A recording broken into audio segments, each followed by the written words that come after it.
through which the wind never stopped singing, when an incredibly gentle voice took me by surprise, saying, "You are a little honeybee, buzzing around and collecting all the nectar to return to the hive. But isn't that selfish, taking everyone's honey?" I asked. No, you pollinate, you fertilize, you engender creativity, you allow growth and fecundity, flowering like the whole big meadow before you, an ocean of bouquets of every color. And I wept again for such deep consolation in my very soul that all I already did and loved doing, studying the Word of God and sharing it here and there and everywhere with those I met on nearly a daily occurrence, was all I really needed to do, that it was okay, after all, to be me.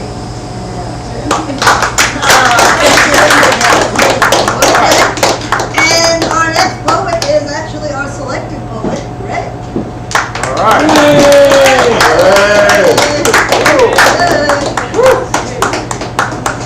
How are you, Ray? Okay, thank you.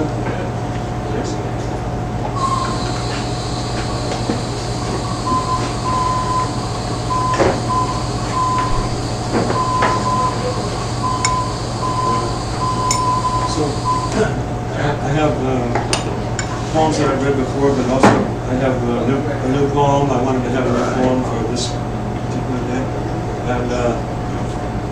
and also some highly revised poems.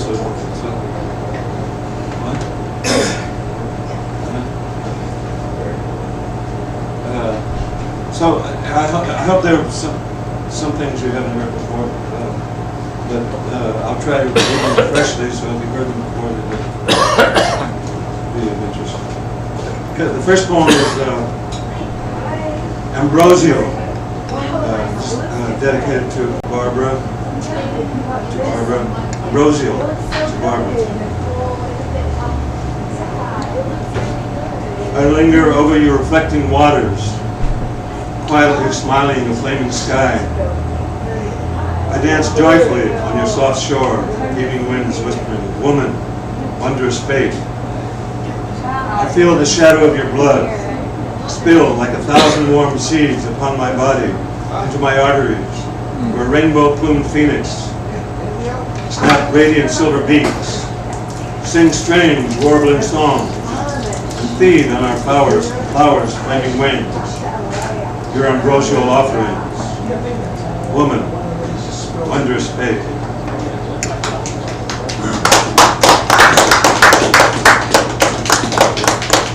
This is called Jack Kerouac, Where Are You? We're taking care of Jack Kerouac, are you where? The steam from pipes, the red brick world city. Loneliness dampens the wall. Serenity ascends sky, stars, moons, the sun, astral energy. Descends into Dylan Thomas' child flower radial light, fingering the touch of almond brown areolas, tickling the mind of a chipmunk god seated on a walnut throne. Jack Kerouac, how do we find our way out of the maze, the zoo? When will we finally overthrow the corporations and the detritus of our own attic mind, sitting atop our pure soul, killing it? When will we remember to be human beings, insurrectional flaming swords, bringing the message of Blake into the purgatorial present world, the new millennial world of Buddha, Jesus, James Agee, Dylan Thomas, Jack Kerouac.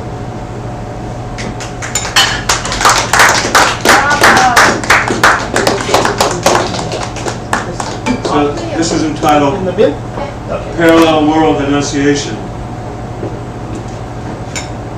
The presentation of a word spoken in poetry, written in prose, can crystallize atoms within it that yield its existence here on Earth.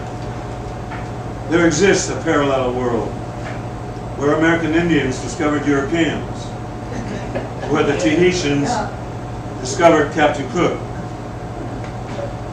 The Trobriand Islanders discovered Malinowski, where Samoans discovered Margaret Mead. And the Khoisan Africans discovered the writer Lorenz Vaughan. Yes, now the parallel world is growing huge and about to consume the present world. At any moment, universal peace, fraternity, love, and equality will accelerate, envelop everything, and announce the death of the permanently at war world. The death, the civilization of death.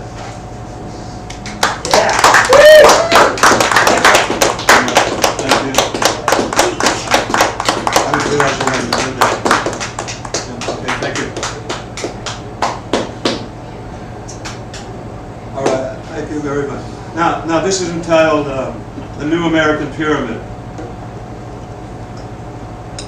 The New American Pyramid contains objects piled high as totem poles, obelisks ascending the zenith of the sky.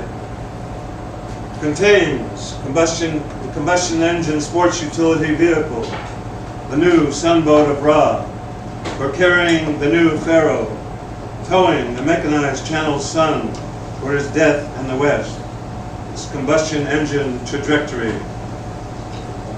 and comic books stacked to the rafters. Superman, Spider-Man, Batman, Green Arrow, Captain Marvel, Mr. Magoo, Veronica, Donald Duck, and Mickey Mouse.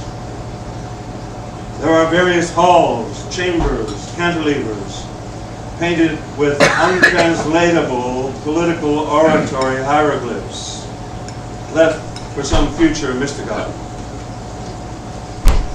And a 1,000-foot tall, iridescent flashing cylinder, sequent compact discs, comprising the pyramid's sole conduit to the fall well door in the sky.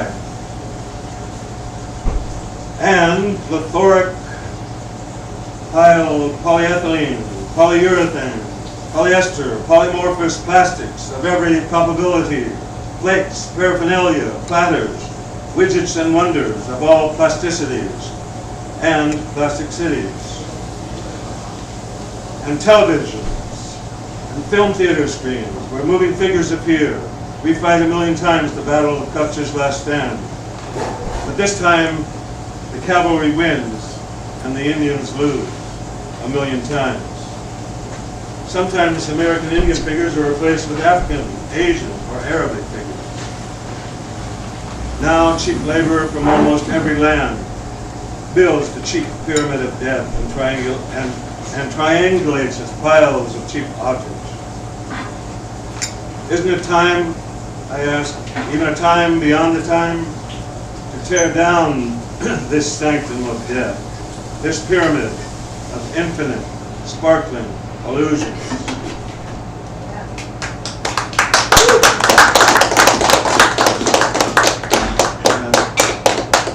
Thank you. This is entitled Naked Christ. I see an image of naked Christ, all bones and skin. Don't your followers feed you? And where are your adornments?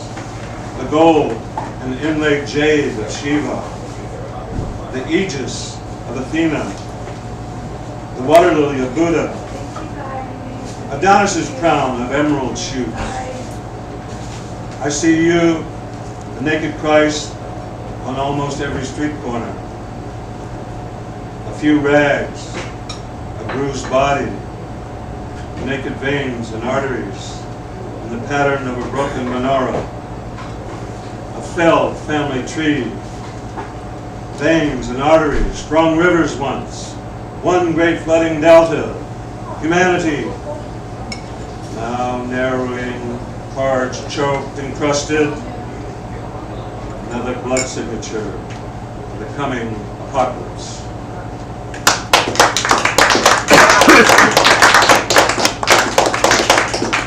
Thank you. This one is entitled Causeway to the New American Pyramid.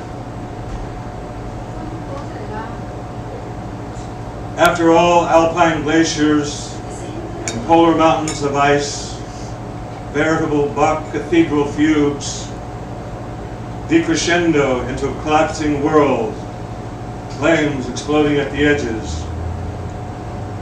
And after rearing up ever-rising seas, incessant cyclones level whole cities, and the air is swollen with non-biblical locust swarms, oil-black pollution.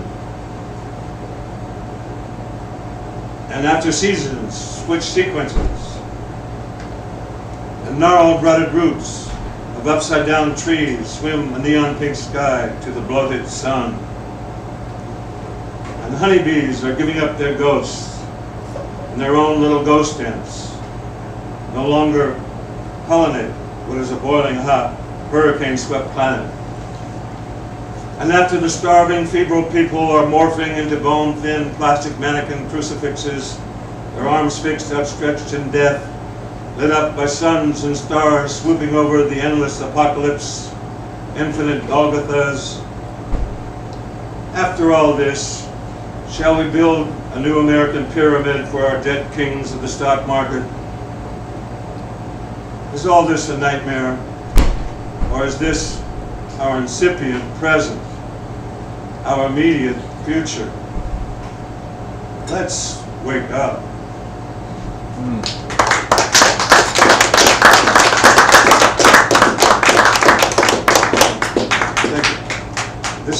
This is entitled The Unspecial Theory of Light and Space-Time.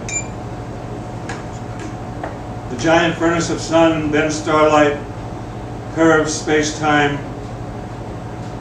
No less the small office cubicle or the factory's huge assembly line circuits curve the back of the worker attendant. And the rest, for the capitalist, the surplus labor time from him. The worker's back is curved. His time is curved. But I say there will be a time when the curvature of the worker's back bends light. It will be a time when each worker will become an artist, bending over his work of art. Will be a flaming sun who refracts streams of starlight in a space-time curve. Yes, he'll radiate 10,000 spokes of light, generated by his creative head and heart. One gold nimbus, uneclipsed by night. I say he, but of course it will be he and she who will extend the fire illumination of the French Revolution, the French Enlightenment. Every individual will be an artist, inventing an international culture of creativity and peace. The curved space-time of artists. Every individual in the world. There will not be one who will not be an artist.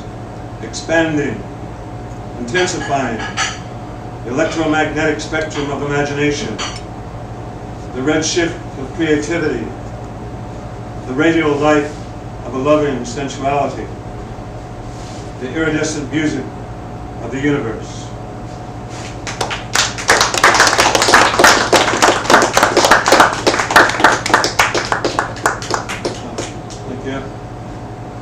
This is entitled America, You've Taken Imperialism Too Far. You, America, imagine you're granted complete sainthood for your blessed contribution of ivy, bas-relief gravestones. And the deaths you caused by your imperial wars will soon be televised by Oprah's new reality show. Yes, you are the prime-time Saint Superman of the world. Your newest fashion, André Breton's surrealistic stigmata, which magically drip everyone else's blood but your own. America, you are amazing. America, you are America. America, you send your patriarchal death values by radio, television, and movies, electromagnetic waves over the curvature of the globe. The ionosphere reflecting back your now undulating electromagnetism. Angular, coursing electromagnetic waves penetrate us humans. Speed with scintillating impunity right through our bones, heart, and brain. America, you've turned us people into Zen cartoons, where electromagnetic bullets shoot into us with their death every millisecond. And they imperially occupy our body's atoms once empty space. America, you're taking imperialism too far.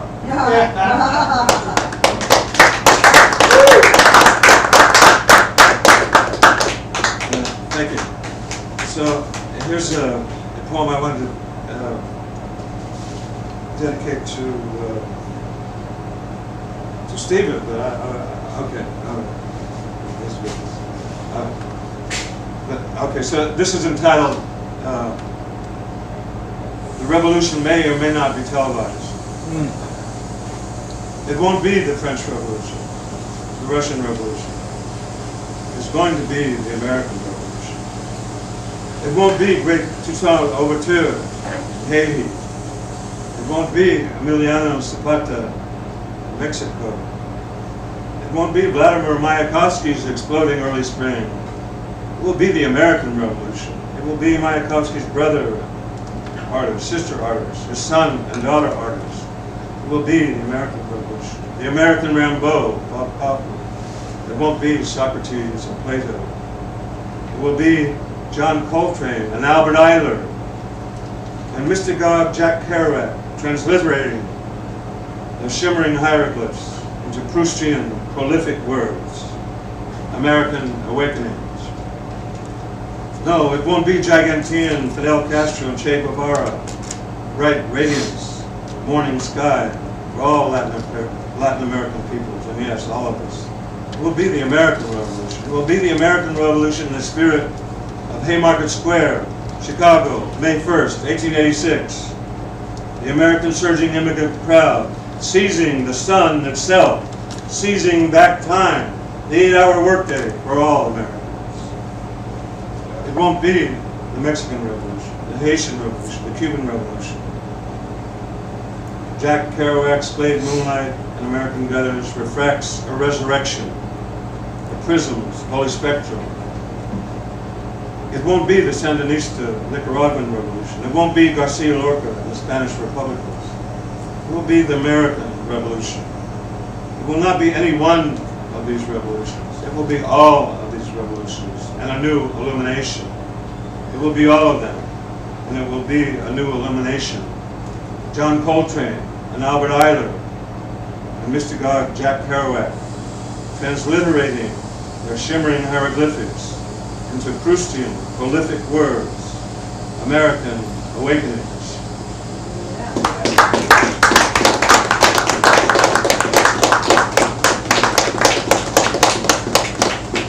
Thank you.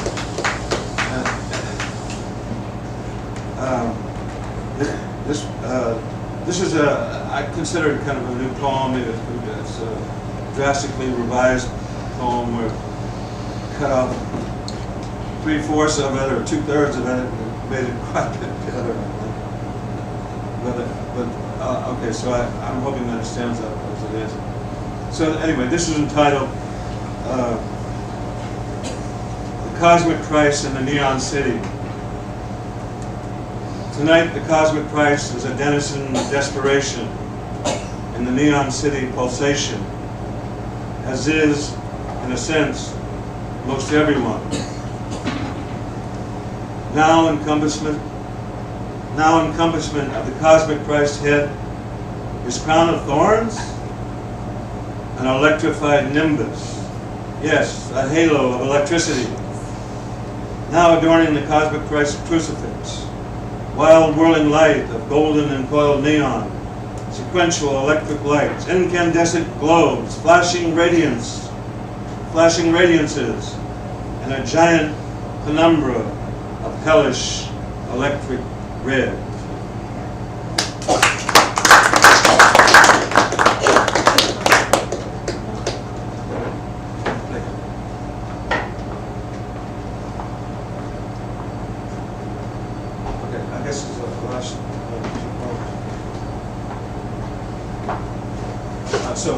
Now here's a new poem. I've never read this before.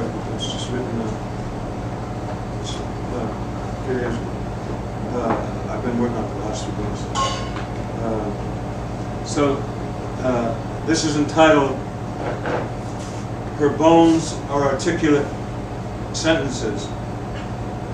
I'll start over again. Her bones are articulate sentences. Her breasts are rounded vowels. The goddess offers her breast, warm, golden, round as the roundness of vowels. She expresses the rich milk of words wet on my lips. She embraces me with her full flesh made of words. Her golden areolas radiate soft light. Her roseate budding nipples suffuse lakes, oceans of light. Light as incandescent as luminous words. I drink the light, drink the words. The compassionate goddess hugs my trembling, frightened body to her rippling, golden brown flesh. Her warm blossoming breasts, full flowering breasts yielding the honeyed milk of love, a shining, fluent river of reflective words. The golden, warm love she infuses in my gold areola encompassing mouth fills me with transcendent words, ambrosial food, deciphered mysteries and secret honorific appellations of the goddess. Demeter, Persephone, Inanna, Ashura, Isis, you are the true noun, the true verb. When will the humans finally realize the language we speak, English, Spanish, or Swahili, or Tibetan, when we are honestly speaking, is the language of the goddess. The goddess of nature dreams a dream of enlightened humans in her radiant dream of illuminated nature. She, the goddess, unrivaled, is the word, the light, the truth. She composes the music of our thoughts, the polyrhythms of beauty, the crescendo and diminuendo of expansive ideas and feelings. Yes, it is she, the goddess, who is the luminous, fluent, universally comprehensive source. She is the mystic matrix. She, the revealed word, irradiating, transliterating, the cosmic, comprehending numinous.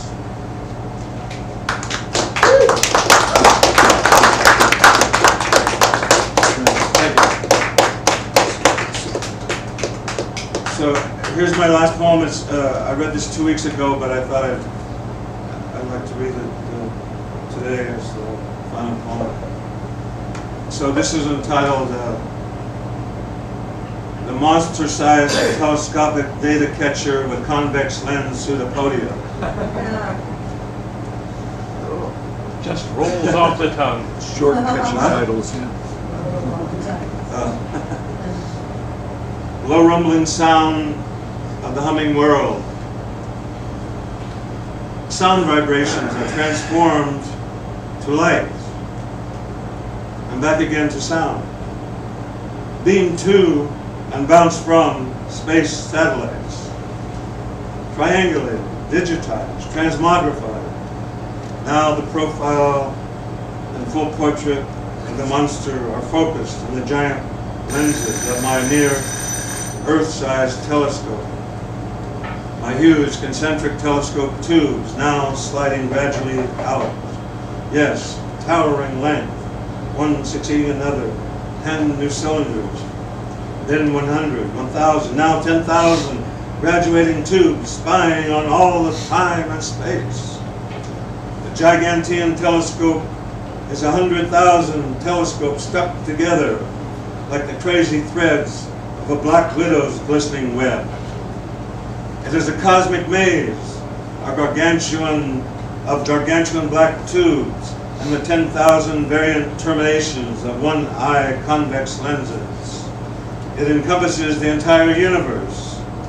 We, the power elite of Mega America, shall spy on every terrorist man or woman, animal or stone, who dares to persist in his or her or its terrorism. Now, in the future, in the past. There's 1967, here's 1867-68, spied by one of the lens eyes. In western Oklahoma, Colonel George Armstrong Custer attacks a non-combatant Cheyenne village at dawn. Hundreds are slaughtered. Terrorism in Oklahoma.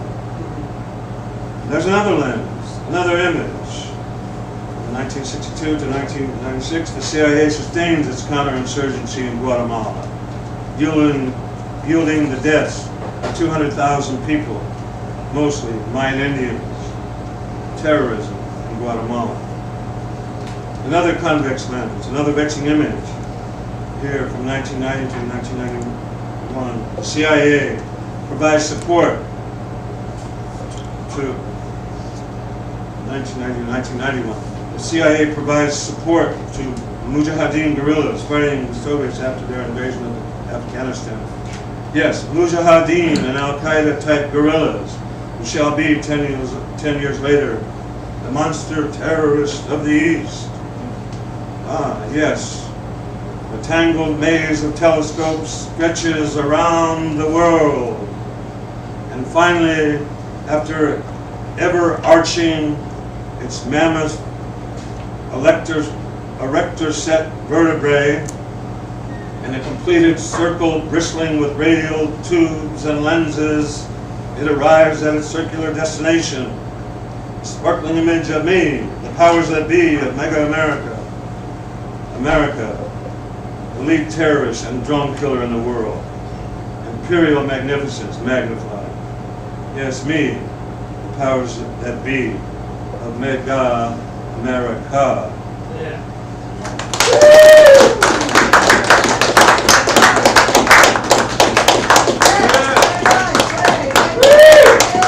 Thank you very much. Thank you. I'm very honored to support. I always love the work of Okay, poets and here. our next poet will be But Robert. close. Okay. All right, Robert. All right. Read that one again, that's right.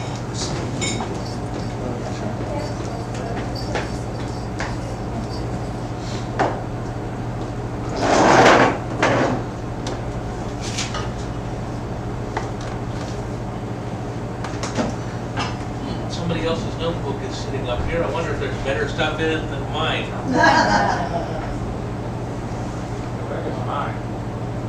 Then I'm sure there is. Almost necessary. There you go. All right, now, actually this week, I wrote 8 poems Good. because I am now on vacation. And I don't know whether I'm going to be able to read them all, but Barbara had asked me for a poem about my new pocket watch, which, as you know, I bought to replace one that my late wife Pat had given me, which I lost after having had it for 10 years.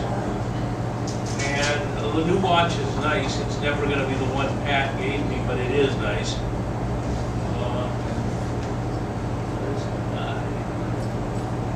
Yeah. Don't say you lost it. No, haven't lost that one for a minute there. I haven't even paid for this one yet. Haven't started to. Anyway, this poem is probably not quite what Barbara was expecting, but it's the poem that led from trying to write about the new pocket watch. And it's called Resonance. The Stetson bought at Shepler's outside Denver that winter before Machi's cancer won was to replace one given me by Victor, who just a few years later would be dead, killed in an accident near Santa Rosa. One given me by Victor which I could not retrieve after it was swept from my head into the rainy dark. Likewise, the pocket watch procured on credit, although I didn't really have the money, We'll have to substitute for one that Pat surprised me with not long before the tumor sent dripping tendrils into her doomed brain. With a discreet old-world dignity, it's elegant, yet lacks the resolute conviction of the other, lost forever. The Stetson, too, is finely wrought, although the felt beneath my fingertips is not as soft or supple as I might have wished. These things are blameless in and of themselves, but they lack resonance, a feathery and almost undetectable ghost weight, the residue of gracious lives cut short.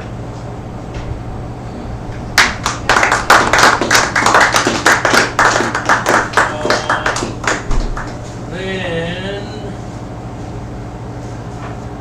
I'm going to skip the T.S. Eliot poem and see if I have time for it, because I'm not sure it's that good. Okay, let me see. This is called Coffee. I begin with an ordinary afternoon like this one. Skies the gray of setting plaster. History with its massacres and famines, its wars and disappointments, is occurring somewhere else. In the meantime, I'm sipping coffee at a Formica counter straight out of the 50s. Coffee that could have come from a Flemish still life, were it not for the Aegean blue paper cup.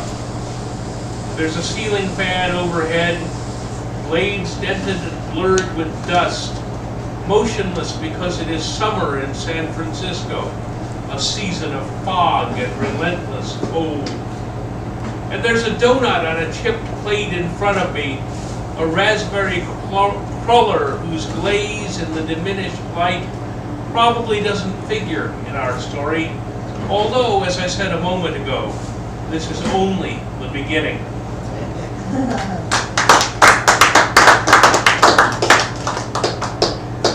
And this one, called At the Sunset Branch Library. Shelves lined with gaudy cases for video discs, smartly boxed, containing centuries of world literature as read by stars from daytime soaps, pitchmen struggling to make ends meet between auditions for infomercials.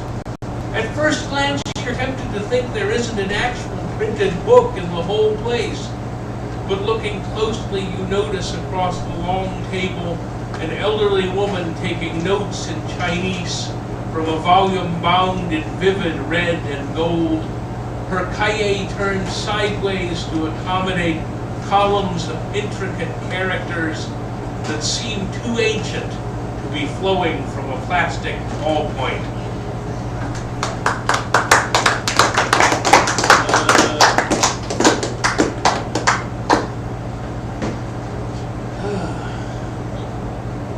Plugged nickel. In certain lights, the azure of my eyes, bright with the humid morning of my birth, becomes the leaden gray of a plugged nickel, a token pressed on the dull stare of a corpse. What are we really, any one of us, but a dash between two dates, like the stammer on a telegraph of an appeal gone astray?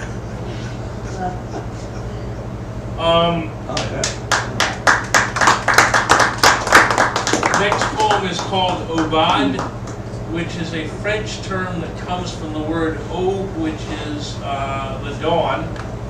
And an aubade in classical music is a piece of music written for the dawn, sort of the opposite or the follow-up to a nocturne, I suppose. Anyway, Aubade.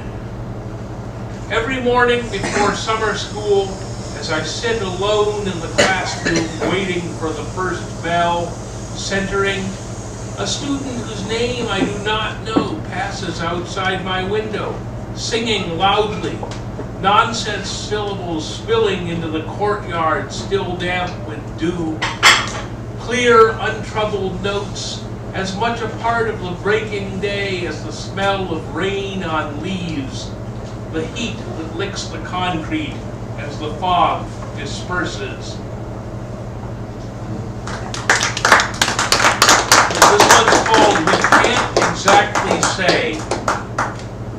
This vague uneasiness grown so pervasive may only be a consequence of age.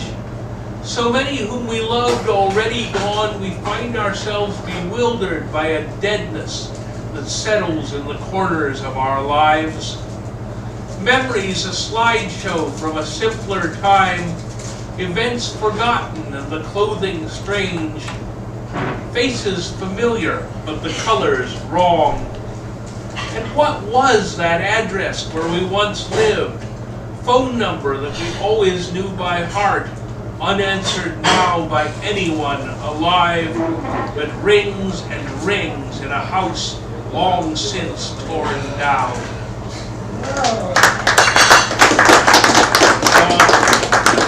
I've got, I think, 3 more, and the question is, do I have time for all 3? You only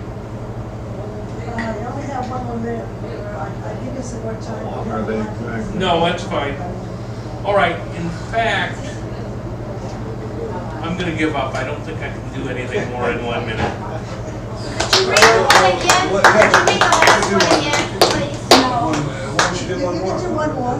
It's okay. Well, It's okay, this goes over a little bit, isn't it? as far as reading the last one again, I don't think so, just because I have several others. I'll show it to you later if you like. Okay. All right, this one was actually, has been edited a little bit since Robert Harry's, so I'll finish with this. This is called Confidence Man. Born early with cerebral palsy, I have experienced my every unsteady step into the world as a kind of continual failure, and every sprawling tumble as an admission of guilt. This disobedient body is a stranger which dogs my tiniest hesitation, each persistent nagging doubt. A confidence man whose sleights of hand, whose deceit and broken promises withhold the very thing they seem to offer, the poise and self-assurance that brings one to belonging on this earth.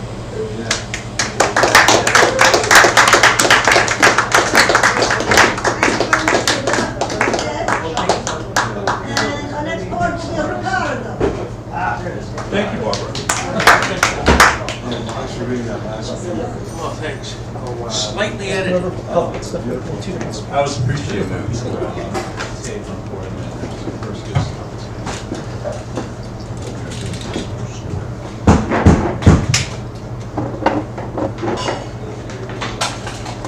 Poet Captain White, God shows gave us each and Salute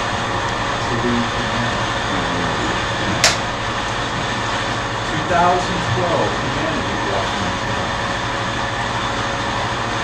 Poet Captain White, most formative,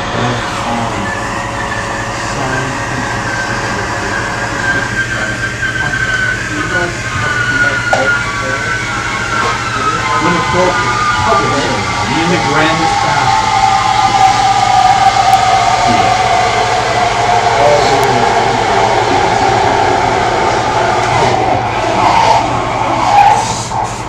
Our sister, Queen Olivia Butler, has had programs.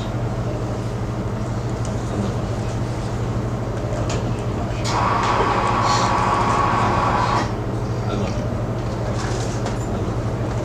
One every day together. Where shall we honeymoon go?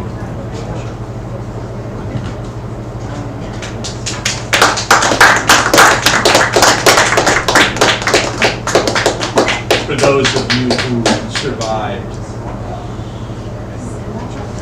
survivors who remember during the time, and I met and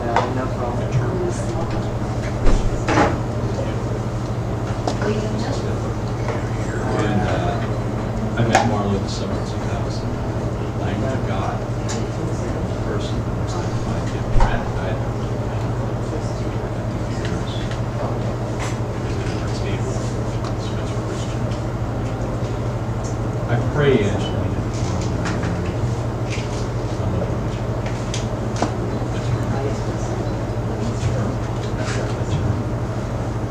Poet Captain Margaret. It's Margaret. Margaret. Saturated in my heart's history. Tell me, every time I'm so good and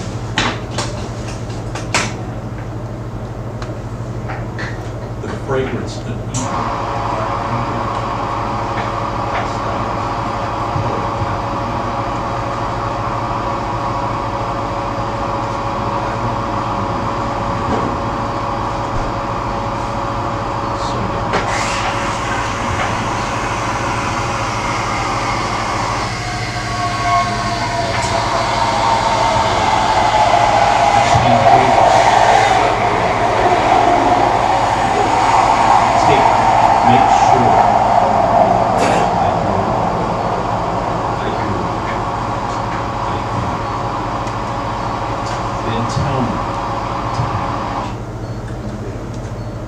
Magic making spell.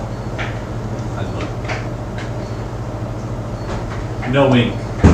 Plastic veins dropped every love I had. Through the distance, my body drained of life. Living by walking in pain. It's Marlotry, man.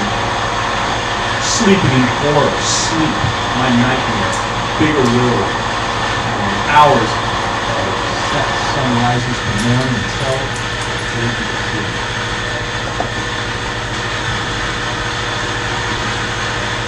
drowning man surfaces in space forever, not breathing.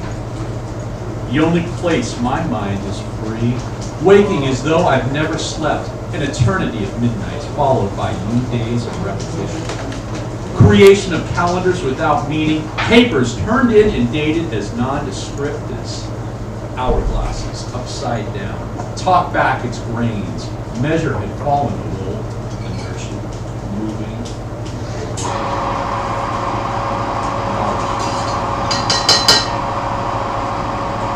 And the why of mystery I need to understand. Why maybe me? Universe takes the need, yet why I don't.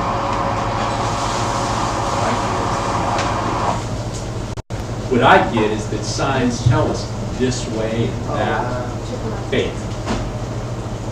The mystery behind my passion. What I see is simple, revealed. So I can see when. How. Faith. Pray, Father.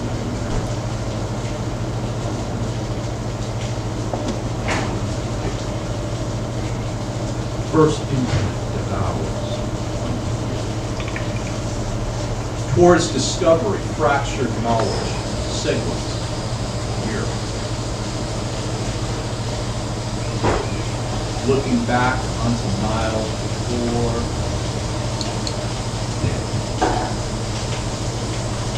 fractured segment. The perfection of summation, a great nation. So that nations sleep. Internalization understood. Federalism's reach and short outstretched arms. Roman Aurelius on to Bavarians. One last empire. Rugged imperialism alone manifested by away exchanges. Spain's freedom declared linked, always God's created. America is not a country, America is freedom. Be corrupt. I can't, until nevermore, earn an everlasting, until my highness reborn, mightily four-way free into forwarding rising. into, under, earthquakes, people, in love, clouds, marvelous, poetry, my everlasting into, ever mine.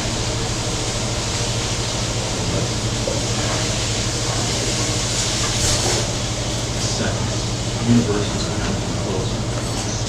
Closed doors, abstract minds. Burning, light years not considered. Your love. Put my love into a sea. Spirits, rushing, floating, sinking. I pray, Marlon, I marry.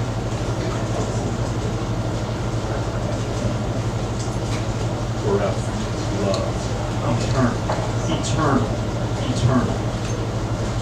I'm sorry.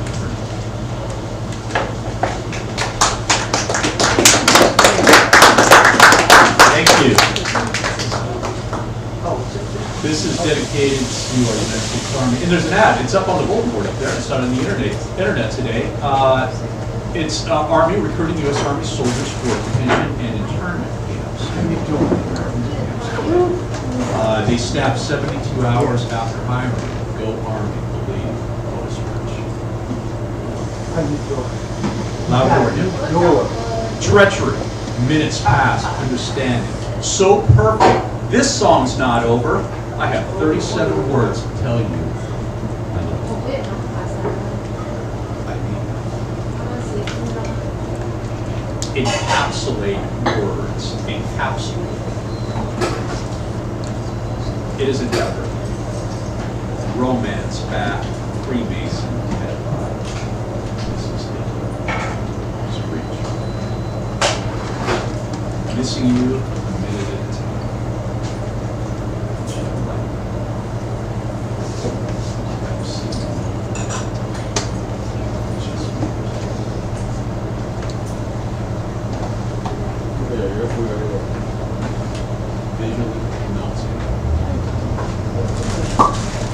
Liberator killers you for. I brought the man into the dream state. Chase me, Angelina. It's on TV. I have you.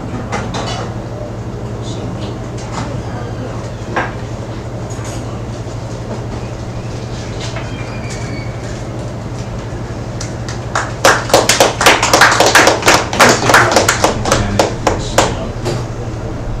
how much time do I have? 1 more minute.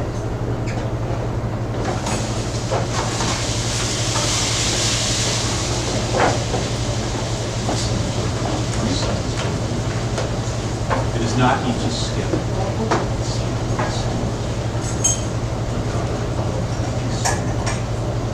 is part of it.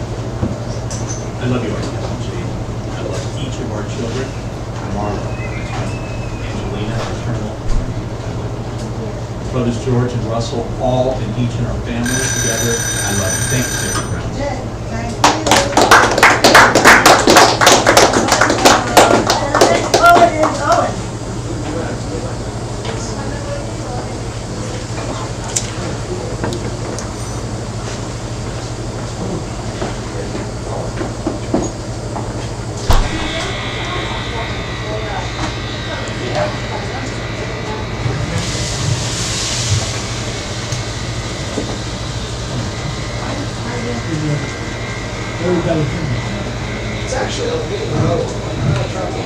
It is a bit low. Turn the volume up. The knob all the way to the left. All the way to the left.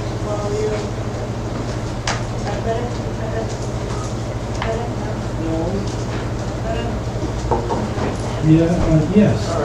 Yes. Yeah, okay. Thank you. Everybody can hear me. Okay.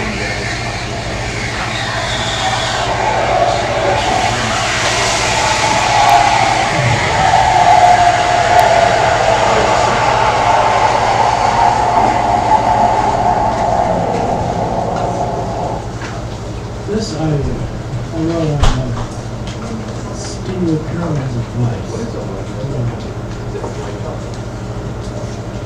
vignettes about a few years back. Alexandra, Alex. So Alex and I went together during the summer as well. She was 18 and I was 22. We attended bands, chamber concerts at my insistence, movies, dining, and picnic at the beach together. She was a Cancer, I a Libra, compatible because of cardinal energy. She was a practical tuner of the bottom, I a movie type. We both lived with our parents, I am off and married, she and after son. So I was in Japan, and warm-hearted parents of all. Well, I could be jealous and withdrawn. However, I was clever and liked to listen to Rodney for sales, dining, cooking, and flowers. I could be persistent at times and make her forget other guys. But I went back to college and we both went. And now I learned she was nervous and I taught her how to drive. A VW stick, the results of a bad acid trip.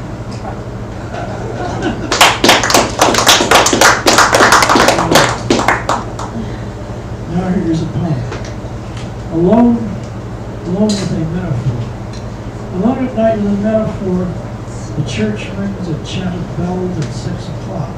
The sand had its aloneness at the beach of bells. The surf still breaks upon the rocks. The surf breaks noisily and the rocks are mad and want to roar to the surf, but the white tentacles of plume crushing into silence, the silence of aloneness. The seals clapping like leopards, applauding in always gray sky.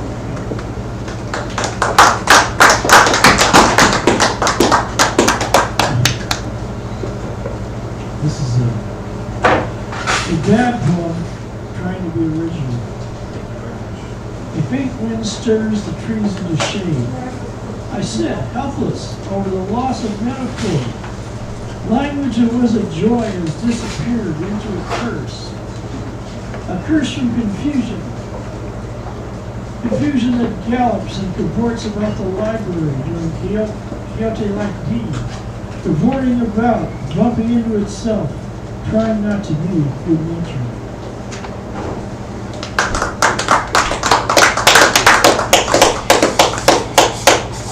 Empty jar. Reach out for the empty stars. The jar of words is empty. Empty of metaphors, the poem has come to the last dance. The sonnet like a sleeping string orchestra, the villanelle a wordless chamber ensemble, the sestina of ghostly orchestra and chorus, all empty. All have had the day when they can fill the page with opacity and subtle clarity, coming to terms with reality as I do, as if emerging from a dream.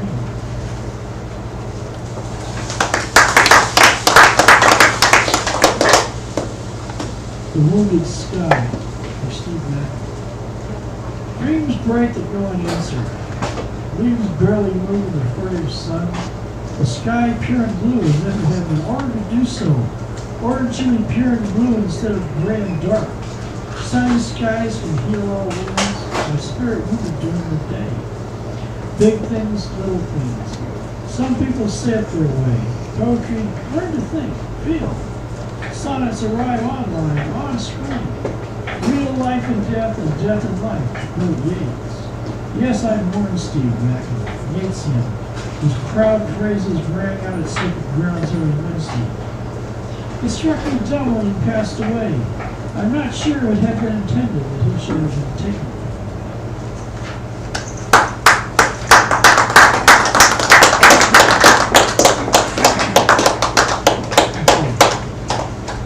Monday music. Sunny Monday, 3rd Street, timid sun. Leaves like the horned tails of tide sway in a quiet air. 3rd Street, sways to the beat. The quiet bass like mood music. Sunrise saxophone, barks in quiet contrapuntal knowledge. The piano began with Eric Satie and fell in love with his own ideas.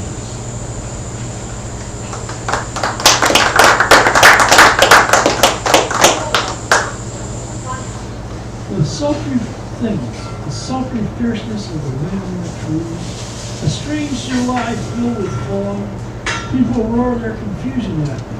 The cold demeanor of the wind, the branches of the trees look like seaweed shaking in the breeze. Shakes like against the gray July foggy sky of a cold-hearted summer chill. Summer sonnet. A sultry stammer of the wind and sky. The day of atonement, the day filled with regret and anger. The bay of cold, chilled bliss of knowledge, the why of the wheres and whos, the goodbye to the spirit, the sad goodbye. The why I look at you and you acknowledge, may we come together, alone together. Sigh and sixpence, the drear chill of the spirit, watching the day with wind and sharp cares of worldly lust. Merit makes more of what, I ask myself. Warp my cares, my spirit, my feelings for daring you, my being just me.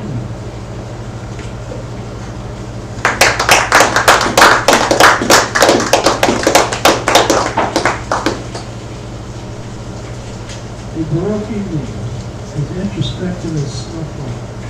The desire to be alone, the desire to be a poet is the desire to live in a garden with rose bushes and flowers, to call a physical world. Which lines have a truth all around me? The possibility of metaphysical questions? I looked out the window and asked my hand to see more feelings than the natural world nightfall, the late afternoon. Now mildew rainfall and sunlight on my outstretched palm.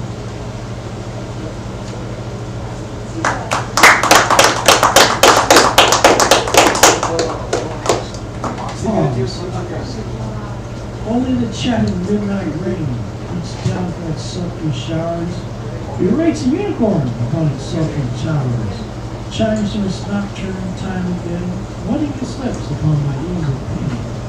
Its cold branches tell the hours. Laughter and lust become ill, sours the deep current they call the sea. Gods and princesses, all begat a newly voiced goat-girded boy. Odysseus set sail, we never sat along their passions and penance. Destroy the heart of plenty we fought through the day standing, but the sun had you.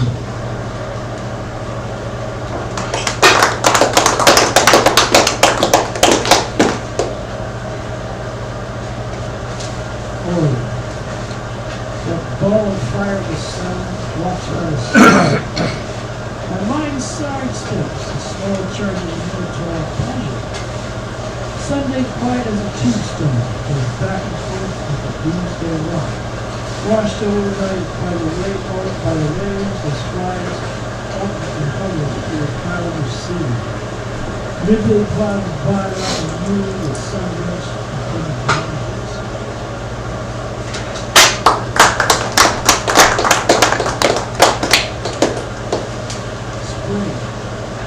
Spring trajectory, pink sails, soulful clouds dot the sky. The miracle maid swimming, born to be alive, cancer sticks, these pinks, these who seem so fine and full.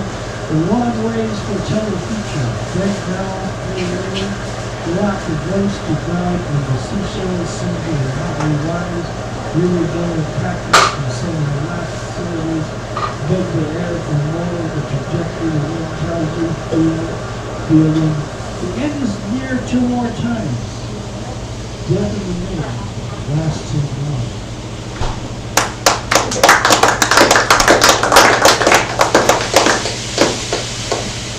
Summer is Stephanie. Quiet flowers my pen, writing this verse that finds the peak and cloud of night hopping. The stolid windows looking out to Clayton Street, reckoned with those wild Ishmael, wars holy, and his ashcan youths, crashing the leaves, drinking wine.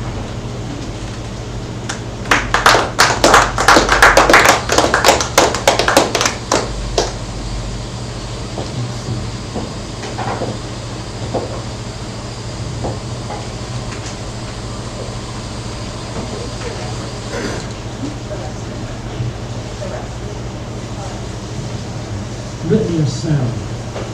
My spirit races back and forth, reminding the SS Arizona, chasing after the ecstasy of heart cranes benefit. My mind rolls in on a peripheral region. A large eye staring at the lord of a party. The leg of fire stares through the eye of storm blood. My mind becomes there in the eye of the eternal calm of midday dolphins. The eye of the dragon poised on the island of the ring of sand. The calm of the end with a blackish blue. Thank you very much.